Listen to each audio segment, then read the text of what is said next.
ফালে Assam cooperative apex বেংকৰ দুৰ্নীতিৰ অভিযোগ সন্দৰ্ভত পুনৰ মুখ খুলিলে এপিচিচিৰ সভাপতি ভূপেন কুমাৰ বৰাই। এপেক্স বেংক অসমৰ জাতীয় অনুষ্ঠান। বেংকটো অসমৰ মুখ্যমন্ত্ৰীৰ সম্পত্তি নহয়। এপেক্স বেংকত প্ৰকৃততে কি ঘটিছে সেয়া মুখ্যমন্ত্ৰীক শ্বেতপত্ৰ যোগে প্ৰকাশ কৰিবলৈ আহ্বান জনাইছে এপিচিচিৰ সভাপতিগৰাকীয়ে। এপেক্স বেংকত বিজেপিৰ লুণ্ঠনৰ হাতুৰা পৰিছে বুলি অভিযোগ ভূপেন কুমাৰ বৰাৰ। শীঘ্ৰেই শ্বেতপত্ৰ প্ৰকাশ নকৰিলে প্ৰদেশ কংগ্ৰেছে আন্দোলনৰ কাৰ্যসূচী ল'ব বুলি ঘোষণা অসম প্ৰদেশ কংগ্ৰেছ কমিটিৰ সভাপতিগৰাকীৰ। এপেক্স বেংকৰ বিৰুদ্ধে যদি কোনোবাই মুখ খোলে আপোনাক মই জেলত ভৰাই দিম।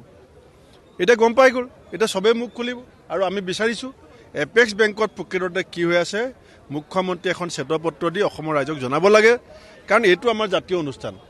এইটো কোনো হিমন্ত বিশ্ব শৰ্মাই প্ৰতিষ্ঠা কৰা অনুষ্ঠান নহয়, এইটো অসমীয়া জাতিৰ এটা জাতীয় অনুষ্ঠান। এপেক্স বেংকক আমি অপমৃত্যু হ'বলৈ দিব নোৱাৰোঁ। লুণ্ঠনৰ হাতুৰা বিজেপিৰ এপেক্স বেংকত গৈ পেলাই পৰিছে আৰু সেইকাৰণেই হিমন্ত বিশ্ব শৰ্মা কম্পমান হৈছে আৰু সেইকাৰণেই কণ্ট্ৰল কৰিবৰ কাৰণে চেষ্টা কৰিছে, যিটো ইতিমধ্যে তেওঁ বিফল হৈছে।